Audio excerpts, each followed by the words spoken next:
think you have to get the children involved. I don't think you can go in and just say, right, these are the rules and this is what we're going to follow. I think you have to ask the children what they think are good rules for a classroom, get them to sort of share their ideas in groups and then feedback, and then as a class decide on your list of like 5, that 10 makes points. it their rules as well. When they've had some input and they've been able to discuss and think about it, then it's their rules, not just some rules being imposed upon them. So I've seen they come up with they all within the first week they kind of discuss what contributes a good teacher and what a good student, and then they write up a classroom contract. And then if they do break that, they go up to the contract and go, is this within what we agreed at the beginning of the term? And then they kind of have leeway to punish as they wish, I guess. Yeah, I've seen like classroom rules which every child has put their name to, so they've all contributed in discussion and the teacher's written it on the interactive whiteboard with the children in the first week, printed it out, they've all got a copy to put in their drawers, and there's one on the wall or one on the door or wherever they want to put it, and they've all written their names on it so that they're sort of reminded of it every time. It can be a nice activity, like with the contract with maybe the older ones, maybe with the young ones, make a picture of what you think good listening is, or make kind of creative, as we love creative, creative designing, or create a poster that our rules are going to go on, or design kind of a design competition of different almost clip art designs that we can have around our class rules for the. I think visual aids to go with your rules are really important, because I know when we've had classroom rules in class year 1, 2, we could use them to just point at as well. So when it was like, well, hands up when we speak, I actually had the visual aid to reinforce it. So I think it's also good to make them positive rather than negative, so don't always have do not do this, do not do that.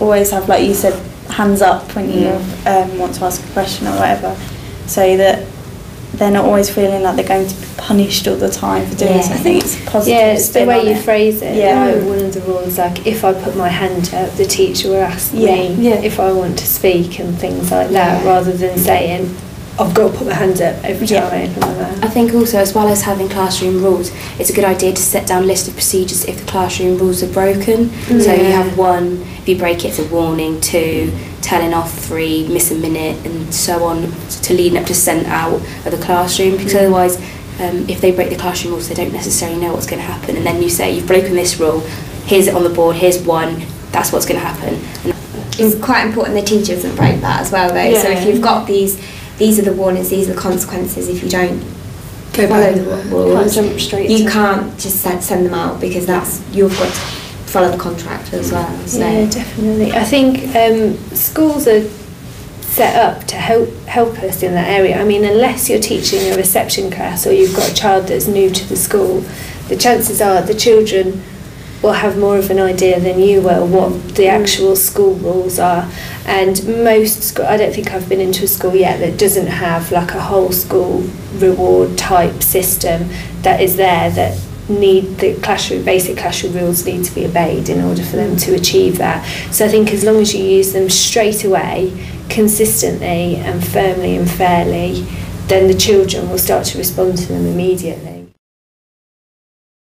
In the class that I was in, she had bookmark stickers, and each child has a bookmark, and she's got little stickers, and at the end of the day she gives 5 out, and the decision's made between the teacher and the class which 5 children should be given the bookmark stickers for the day.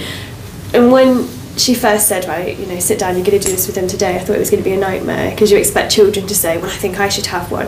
But it's really refreshing to see children saying, well, I think she should get one because she was kind to me today in the playground, or they helped me with my work, and it worked out really nicely. And every time they got to sort of a multiple of 10, they'd get a little present out of the teacher's box, and it worked so well at making the children really want to follow the rules, and it also got them to respect each other, which helped sort of in the classroom. Yeah, going back to golden time as well, it's the same principle. I've been in classrooms where they've used either like a jar of marbles or a letterbox where you can post like tickets or whatever, and the whole class has to work together to achieve the golden time, but what the children can do is write their names on the back of the ticket, or it's recorded however many marbles they get to put into the marble jar, and there's a special reward for those that have excelled in area. And it's not just about education as well. I mean, it can be